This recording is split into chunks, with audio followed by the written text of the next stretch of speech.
Hi, everybody. Welcome to Pace Studio on the Road. We're here on site at MerleFest in Wilkesboro, North Carolina, thanks to our friends at Window World with Wayne Henderson. Wayne, thank you for joining us. Thank you so much for having me. I'm glad to be here. We are very, very glad that you've chosen to join us here at MerleFest. Your name has been ringing out as we travel around the country and around the world recording bands, so we're very, very privileged to be here with you. Thank you for doing it. We appreciate it. Well, thank you all. I appreciate it, and glad to be here, like I say. Wayne, what do you want to play first today?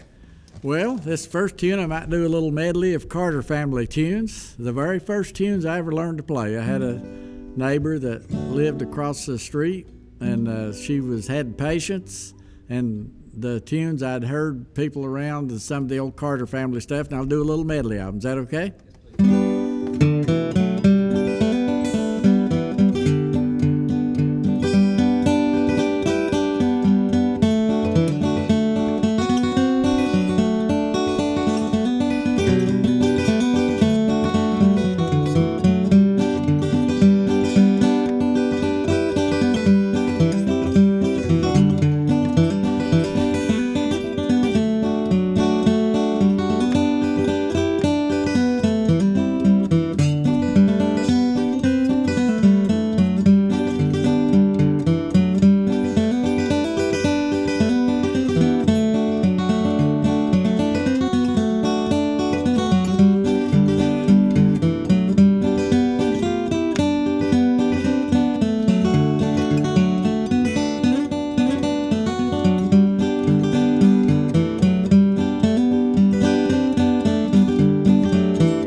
Thank you.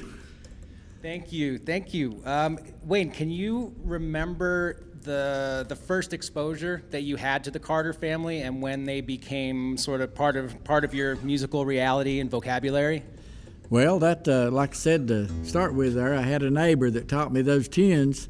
We had, like a lot of old-time folks, we had an old Victrola record player that you cranked up, and we had at least one Carter family record, and that's some of the first I ever heard. And I think just probably from my neighborhood. My dad played old-time music, and both my grandpas played old-time banjo, and they played tunes like that. And I think the Carter family, there was the next county over from us, where they originally from, in Scott County. I guess there's one county between Grayson County, where I live, and Scott County, and that's fairly close by. And they actually came and played in the neighborhood some, played at the old church house up, and played. It's almost in downtown Rugby, which Rugby's not, I'm sure, wasn't any bigger then than it is now, and they still ain't but 7 people there. But they'd come, the neighborhood would gather in, and they came there and played. And so I can't remember when I didn't know about the Carter family and Maybelle Carter's guitar playing. Well, it sounds fantastic when you play it on that Henderson of yours. And speaking of rugby, I would definitely be remiss if we did not talk about your guitars and the manufacturing process and the pocket knife that Matt reminded me about offline, and the just the love and lifetime of care and attention that have gone into crafting these instruments. Well, thank you. It's that's what I do, is work in my little shop and make guitars, and like I learned those Carter family tunes, the first things, and there was a fella in my neighborhood named E.C. Ball that played mostly gospel music, but he was a great guitar player, and he had an old Martin guitar. It was a D28 made in 1949, and I wanted one of those things so bad I couldn't stand it almost, but me or my family, neither one could afford a thing like that, and what farm families did, me and my grandpas before me, and it's something you didn't have, you usually figured out some way to make it. And so EC had that old Martin that I wanted one like so bad I couldn't stand it almost, and he let me take a cardboard drawing. He wouldn't let me take the strings off and feel inside, and but he did let me look all I could and draw a pattern of the outside. So I started fashioning a guitar, and it actually, I got one together, glued. I didn't know how to do it, didn't have a form, nothing like that. And from his old guitar, being inspired by the sound of that thing and the fact that I couldn't afford one, got me into making guitars. And I made one that all I had was the old black rubber glue that came from my dad's truck doors, because I'd seen him use it, and it sticks and didn't have to clamp it. And I sort of slipped out my mom's dresser drawer bottom that had some, I could see on the edge, it had walnut veneer that was thin enough to bend. And so I slipped that out and laid it in the branch out behind the house overnight. And the next morning, sure enough, that veneer had soaked loose and was down the branch a ways. So I got my thin wood that way, dried it out. And I had that guitar made pretty well. I worked on it all summer. You know, we had to farm, all the time, but didn't have much time. But I got that guitar together, and when it got hot in August, in my little building I had out back where I didn't want nobody, people thought you was crazy for trying to make a guitar. You got that from Sears Roebuck or Martin or Gibson or something. But anyway, I was working on that, and I went out there one day, and the sun, the heat and humidity had set in on that old rubber glue, and the spring it was still left in that walnut veneer. I went out there one day, and that thing had blossomed like a morning glory. It just totally come apart. And so my dad could tell there was something wrong with me. I didn't tell nobody I was trying to make a guitar. And I finally told him what happened. I'd worked on it all summer, and it came apart. And he said, well, my dad was an old-time fiddler, and he knew a fellow named Albert Hash. And Albert he said, I know Albert's worked on my fiddle, and I think he can make them, And said, next time it's raining, I'll take you over to see Albert. And so I couldn't wait to go see. And Albert pulled out a fiddle. He was like those old guys quit playing when they started raising a family, and said, I ain't had this thing out in years, but he got in the dresser drawer and pulled it out. And I could not believe my eyes when I saw that fiddle. It had a parrot's head carved on the end of it, and just beautiful craft work, hand carving and inlaying and engraving all over it, but it made me realize that somebody's hands could make something like that. And back at that time, I'd never seen or heard tell of anybody making an instrument or anything. But Albert showed me that fiddle, and that was an inspiration. And he showed me that, and he also told me he gave me an old mahogany door that somebody had torn up, and cut me a couple of pieces off. This is enough. It was actually cheap stuff. It was an inside door that's made out of Luan mahogany plywood. That's what it was. But it's 1/8 of an inch thick, about the right thickness. And he told me how to soak it in water and bend it over a hot pipe. And he gave me some like Elmer's Carpenter's glue, white glue, and said, you glue it together this, it'll stay. It won't come apart like the other one did. And so that was all the instruction I had, besides what patterns I could look at E.C. Martin, and he told me how to bend and what kind of glue to use. And I worked another year, another whole summer, and I couldn't wait to take it to Albert to show it. And his most important thing he did to me was encouraging stuff, And when I took him and showed him that guitar, I still have that guitar. It's stamped number 1. And my mom would let me get rid of it or rob the stuff off of it to make another one. So thanks to her, I still have that guitar.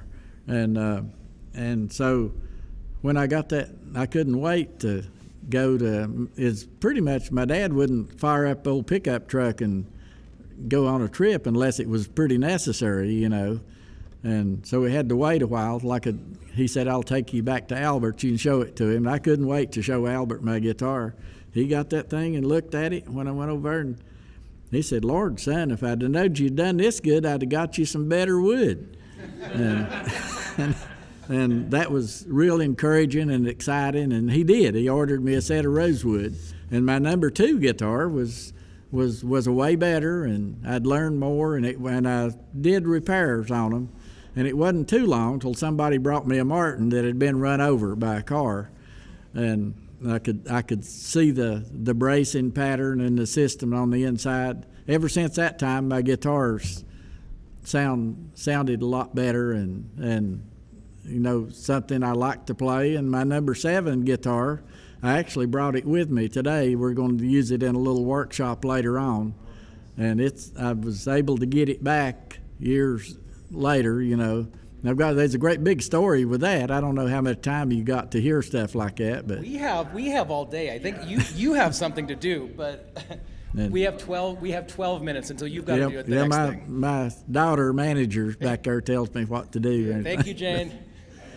But anyway, that old guitar that I brought today was pretty cool. It's my 7th guitar, and it turned out pretty good. I mean, by that time I'd learned how to brace them, and it sounded good and almost as good as E.C. Martin, and I was so proud of it. And I was down at my grandmother's, and I'd go spend the nights with her after my grandfather died for a little while.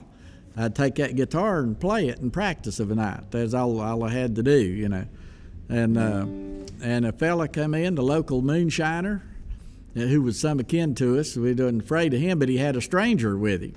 And that stranger heard that I'd made a guitar, which is something unusual, and he wanted to see it and play it.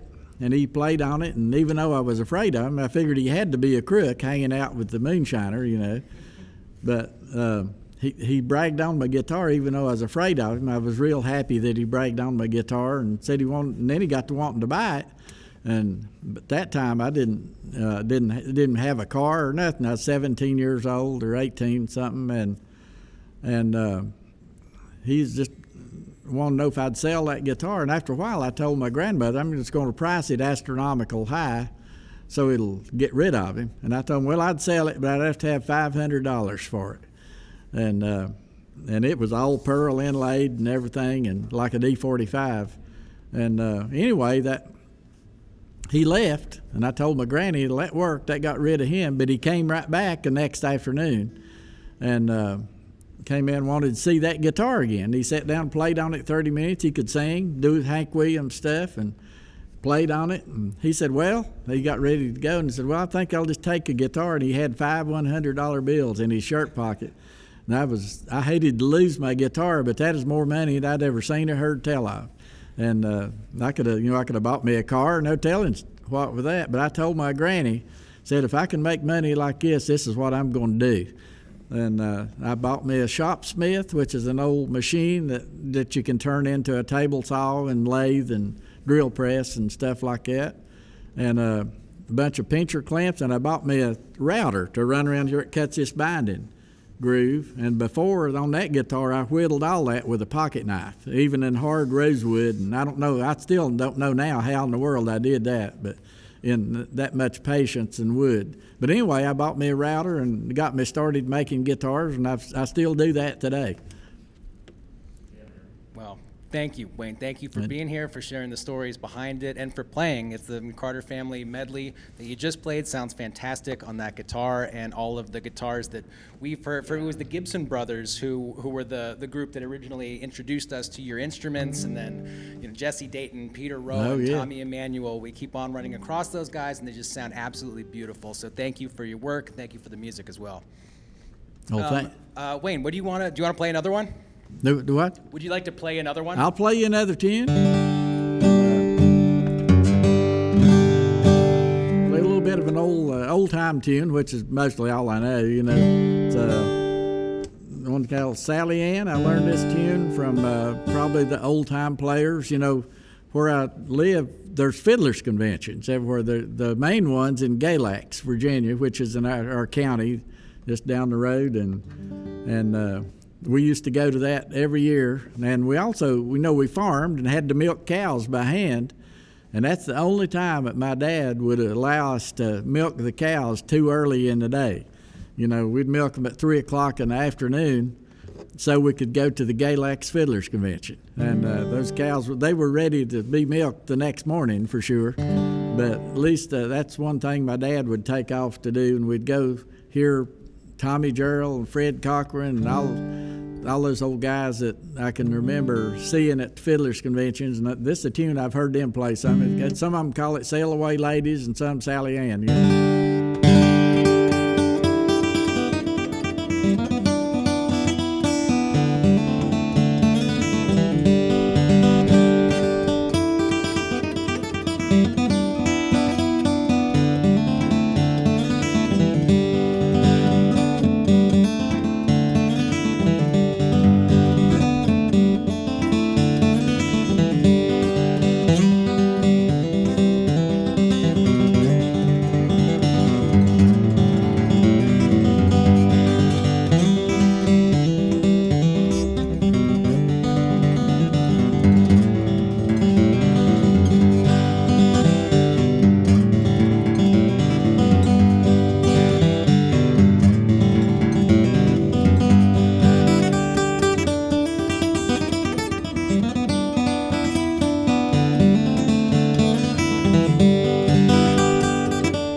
Thank you.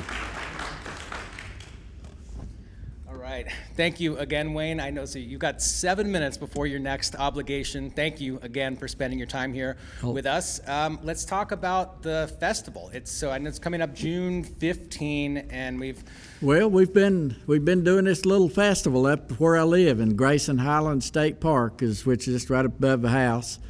And this year makes 30 years, and we've got all the production people. We've all got a committee that we take care of, and we're all getting sort of old. I'm 77 now, and don't have near the energy I used to have, and that's the way of the most of the other folks in our committee. And so we decided to do one more, and it's been a successful festival. We've over those 30 years, we give away all the money to kids to learn how to play this kind of music.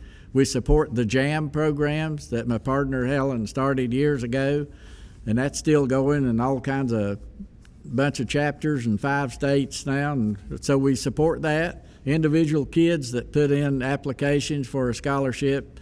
And this year we're giving away enough money to make $500,000 that we've given away in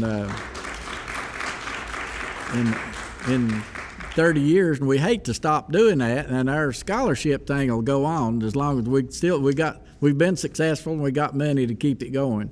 But it's just hard for old folks like us to produce and run a festival, and so we're going to stop doing that. But hopefully the scholarship thing will keep going, and it happens on the 3rd Saturday in June, and this year it'll be probably our last one, which is sad for me to think about and to do it. But it's you can just do so much when you start getting old, and things like that. And not too many young people will come up and volunteer to do that much work like you have to do all year long. And so we're sort of quitting while we're ahead. This year will be our last one, and hopefully, we always hope for good weather. That's, helps more than anything, But we've got all sorts of good people. The Gibson brothers are coming back again. Y'all mentioned them, and they're friends of mine and some of my absolute favorite musicians. The Kruger brothers are a big hit, especially around here. I was one of their friends they got to meet when they very first come here, and years ago. And we've got a friend of mine from Hawaii. His name is L.T. Smooth. That's bound to be some kind of a stage name, but I have picked and jammed a little bit with him. He looks like the real deal, and he is the real deal. He'll be doing Hawaiian slack key guitar. I've always tried to have some kind of music there that people don't see every day, besides old time and bluegrass and stuff. And so that's mostly what we got coming. We'll have a guitar contest. We always have that. I give away one of my guitars, and that draws pickers from all over the country, show up, and it's pretty much a sight to see those guys trying to beat each other. And there's always Winfield national champions, at least 4 or 5 of them in it almost every year. And that's one of my favorite parts of the festival. And we have all that stuff, kids' activities, and they have stuff to eat, and just a pretty fun time, and just an old-timey festival. Nothing like this is around MerleFest here, but in a way smaller scale. Yeah, similar spirit, similar feeling. Yeah, we may very it's well real see similar. You on June 15th. Real similar. Juan has been trying to figure a way onto your wait list for a while, so maybe you just win the guitar at the competition. Since we recorded the Gibson Brothers, I always record acoustic guitars and everything. I always record acoustic guitars and everything, and the Gibson Brothers were playing, and I didn't know your guitars. Okay. And I said, what is that guitar? And they told me your story, everything, and I'm just in love of your work. Well, cool. I appreciate them. They're super good guys and great musicians, and they're going to come do our last festival for us. And it's up to you whether you want to divulge who it is, but we know there's a big name, there's a big surprise, which people won't see this video until a month from now, or maybe even in May. So it's just for the people in this room and this video, if you want to talk about who the surprise guest is. Well, we probably talk about it. We just it's sort of a big shot. Been wanting a guitar for a long time, and I said, well, if you come do my festival, I'll get your guitar made. And we've made them for Vince Gill and Ricky Skaggs and Gillian Welch, and Doc came and did the festival 2 times. Was scheduled to do it right, but he'd passed away right before, and would have done it 3 times if he'd have lived on another 2 weeks. And he'd let's see, we've always been able to trade a guitar for somebody's big shot, and I think old Brad Paisley's going to come this year. All right. And he's that's pretty cool. He's a nice guy, and I built a mandolin that he used that thing one time, so I know him a little bit, and I'm afraid if we advertise that big, it might stop the road up going into the park, but it's pretty much back in the sticks. I think it'll be all right and everything. Well, we're looking forward to it very much, and we've got about a minute and a half left before you got to get on to the next thing. Would you like to play us out with one more song? Okay, I'll play you a little bit of the steel guitar rag. I play this tune a lot.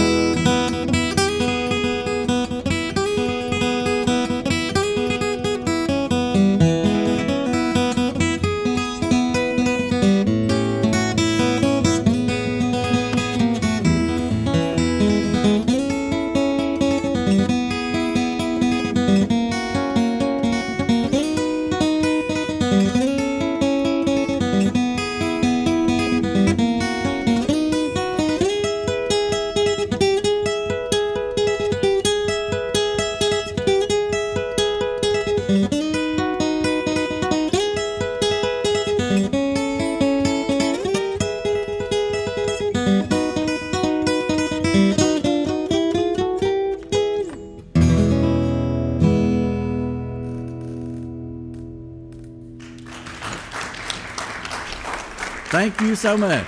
Thank you.